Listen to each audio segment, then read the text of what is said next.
Hello everyone. आज हम BSc part third का न्यूक्लियर फिजिक्स का लेक्चर 9 स्टार्ट करने जा रहे हैं। आज का टॉपिक है क्लासिफिकेशन ऑफ न्यूक्लियाई। किसी भी न्यूक्लियाई को on the basis of proton number, neutron number और मास नंबर, किसी न्यूक्लियाई में कितने प्रोटॉन नंबर हैं, दैट इज़ जेड की बात कर रहे हैं हम, कितने न्यूट्रॉन नंबर हैं मींस हम एन की बात कर रहे हैं, और कितना मास नंबर है ए की बात कर रहे हैं, उसके बेसिस पे किसी भी न्यूक्लियाई को क्लासिफाई किया जा सकता है। सो जेड एन और ए के बेसिस पे अगर हम न्यूक्लियाइज को बोलें तो फर्स्ट ऑफ ऑल डिस्कस करते हैं आइसोटोप्स क्या होते हैं। On the basis of Z and A किसी भी न्यूक्लियाई को आइसोटोप कब कहेंगे? All nucleides having the same number of proton number, that is Z, with different neutron number or mass number A are called isotopes. वो nuclei जिनके proton number that is atomic number जिनका same है, Z same है, लेकिन neutron number और mass number या जो भी कह लीजिए, अगर A अलग होगा तो N ऑब्वियस है अलग होगा, जिनका मास नंबर अलग है, वो जो ऐसे न्यूक्लियाई हैं उनको आइसोटॉप्स कहते हैं। एग्जाम्पल पढ़ें तो जैसे हाइड्रोजन है, Z=1, एटॉमिक नंबर 1 होता है, और हाइड्रोजन के जो आइसोटोप्स हैं जो नेचर में मिलते हैं वो हैं 1H1, 1H2, 1H3। ये जो सिम्बलाइज किया हुआ है वो इस फॉर्म में लिखा हुआ है। X एलिमेंट का लिए है, यहाँ Z उसका एटॉमिक नंबर लिखा जाता है, और यहाँ उसका मास नंबर लिखा जाता है। इसे कुछ कई जगह XZA इस तरह से भी लिखा जाता है, और जब न्यूट्रॉन नंबर भी मेंशन किया जाता है तो ZX इस तरह से, ठीक है, इस तरह से सफिक्स लगाते हैं। तो हाइड्रोजन की बात करें तो 1H1 प्रोटोन नंबर 1 और मास नंबर 1, ठीक है, 1 एक सिंगल प्रोटोन है। 1H2, 1H3, सब में जो हाइड्रोजन है, क्योंकि तुम Z तो सेम है लेकिन क्या चेंज हो रहा है, मास नंबर चेंज हो रहा है, तो ये हाइड्रोजन के आइसोटोप्स हैं, ठीक है। इसी तरह से ऑक्सीजन का एग्जांपल लें तो Z=8, 8O16, 8O17 और 8O18, ठीक है। तो 8 क्योंकि प्रोटोन नंबर Z सेम है, मास नंबर चेंज हो रहा है, इसका मतलब ये ऑक्सीजन के आइसोटोप्स हैं। सेम एग्जाम्पल आगे बढ़ाते हुए नियॉन, Z=10, पीरियोडिक टेबल में इसका जो एटॉमिक नंबर है 10 है, तो 10Ne20, 10Ne21, 10Ne22, ये नियॉन के 3 आइसोटोप्स हैं। इसी तरह सोडियम, Z=1, 11Na22 और 11Na23, ठीक है। क्या चेंज हो रहा है, मास नंबर चेंज हो रहा है। और जो बहुत ही अच्छा एग्जाम्पल है जो कि बहुत यूज़ में आता है वो है यूरेनियम, जिसका एटॉमिक नंबर 92 है, और जिसके कितने आइसोटोप हैं, 3 आइसोटोप्स हैं, 92U234, 92U235, 92U238। तो ये होते हैं आइसोटोप्स जिनके Z सेम होते हैं लेकिन A डिफरेंट होते हैं। चलिए प्रॉपर्टीज़ ऑफ आइसोटोप्स देख लेते हैं कि आइसोटोप्स की प्रॉपर्टीज़ क्या होती है। फर्स्ट प्रॉपर्टी है, since the Z is same for isotope, as a consequence they occupy the same place in the periodic table. क्योंकि Z सेम है तो अलग उनको एटॉमिक नंबर नहीं असाइंड है, वो सेम ही एटॉमिक नंबर है, तो पीरियोडिक टेबल में सेम पोजिशन मिलेगी। सेकेंड है, they have same chemical properties, so they can not be separated by chemical reaction. क्योंकि एटॉमिक Z सेम है तो केमिकल प्रॉपर्टीज़ भी सेम रहेंगी, तो इनको केमिकल रिएक्शंस के थ्रू अलग नहीं किया जा सकता, मास स्पेक्ट्रोमीटर के बेसिस पे इनको अलग किया जा सकता है। थर्ड है, since their mass number are different, because different number of neutrons, they have different physical properties. Chemical properties तो सेम रहेगी लेकिन फिजिकल प्रॉपर्टीज़ चेंज रहेंगी क्योंकि मास नंबर डिफरेंट है। Out of isotopes of a given element, some may be stable while some may be radioactive. The reason is that their nuclear constitution are different. Fourth जो property है उसमें कहा कि कुछ isotopes stables रहेंगे और कुछ रेडियो एक्टिव भी हो सकते हैं। रीज़न क्या है, उनका जो कॉन्स्टिट्यूशन है न्यूक्लियर का, अंदर जो प्रोटॉन और न्यूट्रॉन कितने हैं ये अलग अलग हैं। जैसे एग्जांपल लें, कार्बन का 6C12 और 6C13, ये तो स्टेबल है, ठीक है, लेकिन 6C14 ये रेडियो एक्टिव है। इसी तरह से अगर हाइड्रोजन की बात करें तो 1H1 और 1H2 आर स्टेबल, लेकिन 1H3 इज रेडियो एक्टिव। ट्राइटेनियम जो है वो रेडियो एक्टिव होता है। तो now fifth property, elements whose atomic masses are in fraction consist of 2 or more isotopes। ऐसे एलिमेंट्स जिनके मासेस फ्रैक्शन में है, मतलब अगर हम क्लोरीन की बात करें तो जो क्लोरीन का जो मास होता है वो 35.3 होता है। 35.3 देख के इट मीन्स ये फ्रैक्शन में है, p/q की फॉर्म में है। तो फ्रैक्शन में होने का मतलब है कि जो क्लोरीन है वो दो या दो से ज़्यादा अपने आइसोटोप्स के से बना हुआ है। अगर बात करें क्लोरीन Z=17, एटॉमिक नंबर 17 होता है, एटॉमिक मास 35.3 है। तो दो आइसोटोप्स जो क्लोरीन के नेचर में मिलते हैं वो हैं 17Cl35 और 17Cl37। और ये जो नेचर में फाइंड आउट होते हैं वो किस रेशो में होते हैं? 3:1 में। 17Cl35 थ्री थर्ड है, 3 पार्ट का मिलता है, तो जो 17Cl37 है वो 1 है, 3:1 में मिलते हैं। तो इनका जो एवरेज मास क्या हो जाएगा? 35 × 3 + 37 × 1/4। तो इतनी कितना आ गया? 35.3।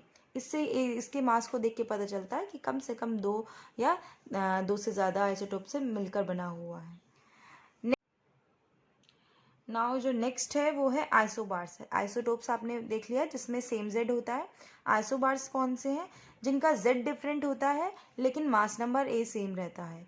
ऐसे न्यूक्लियाई जिनका जेड अलग है लेकिन ए सेम है वो क्या कहलाते हैं? आइसोबार्स कहलाते हैं। एग्जाम्पल के तौर पे देख लेते हैं, अगर ए = 3 है, मास नंबर 3 है, तो कौन कौन से हो सकते हैं? 1H3, 2He3। ठीक है, यहाँ न्यूट्रॉन नंबर निकाला हुआ है 3 - 1 2, 3 - 2 1। ठीक है, नेक्स्ट है A = 7 के लिए 3Li 7 और 4Be 7। ठीक है, मतलब 7 मास नंबर सेम है लेकिन ये जो Z है वो अलग है, ये 3 है और ये 4 है। A = 14 के लिए देख लें 6C 14 और 7 and 14। ठीक है, कार्बन और नाइट्रोजन के लिए ए मास नंबर 14 है लेकिन दोनों ही अलग अलग एलिमेंट्स हैं। तो ये आइसोबार्स होते हैं जिनके लिए मास नंबर सेम होता है लेकिन जेड अलग होता है। प्रॉपर्टीज ऑफ आइसोबार्स क्या हो सकती हैं?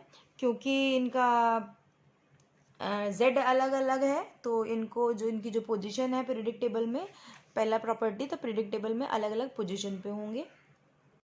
सेकेंड प्रॉपर्टी की बात करें तो इनकी क्योंकि जेड अलग है तो इनके जो केमिकल और फिजिकल प्रॉपर्टीज़ दोनों ही अलग अलग होंगी।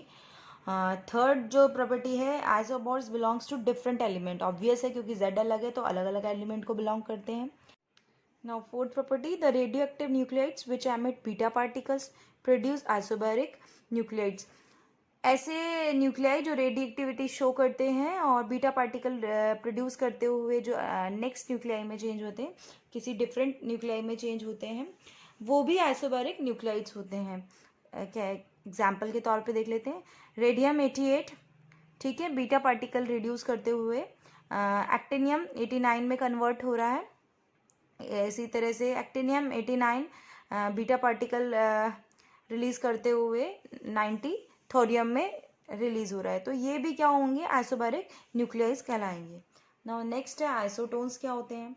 ऐसे न्यूक्लियाई जिनका जेड और ए तो डिफरेंट हो सकता है लेकिन न्यूट्रॉन नंबर सेम होना चाहिए। ठीक है, वो न्यूक्लियाई जिनके सेम न्यूट्रॉन नंबर हो वो आइसोटोन्स कहलाएंगे। तो एग्जाम्पल देख लेते हैं, N = 2, मतलब अगर ऐसा कोई न्यूक्लियाई जिसमें N न्यूट्रॉन नंबर 2 रहे तो 1H3 and 2He4, 3 - 1 2, मतलब यहाँ करें तो N2 आएगा एंड 4 - 2 2, ये भी 2 आएगा। तो ये क्या हो गया? ये दोनों क्या हो गए? आइसोटोन्स हो गए। N = 7 की बात करें तो 6C13, 7N14, 8O15, तीनों में ही न्यूट्रॉन नंबर क्या आएगा? 7 आएगा। तो ये भी आइसोटोन्स हो गए। N = 12 भी सेम है इसी तरह से, 10Ne22, 11Na23, 12Mg24, सब में ही जो न्यूट्रॉन नंबर आएगा वो 12 आएगा। तो ये तीनों आपस में क्या है? आइसोटोन्स हैं। नाउ नेक्स्ट है आइसोमर्स। आइसोमर्स क्या होते हैं? Nuclei with same Z, same neutron number N and same mass number है but have different radioactive properties. ऐसे न्यूक्लियाइज जो जिनका जेड भी सेम है, ए भी सेम है, एन भी सेम है, बट उनकी जो रेडियो एक्टिविटी प्रॉपर्टीज़ हैं वो डिफरेंट है। Example cobalt 27।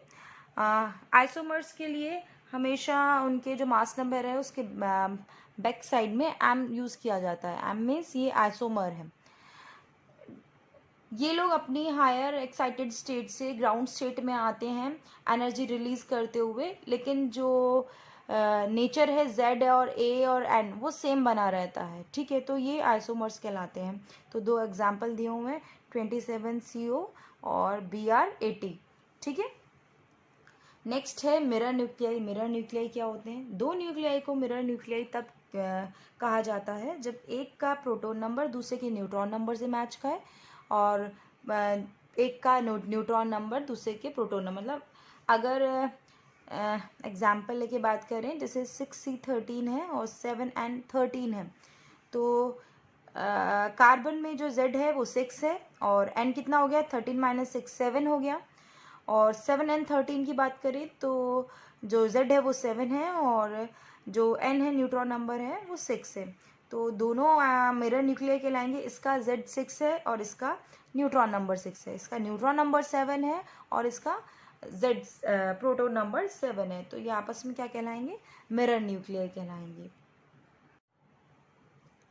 Classification of nuclei on the basis of stability, कि किसी न्यूक्लियाई को स्टेबिलिटी के बेसिस पे कैसे क्लासीफाई किया जा सकता है।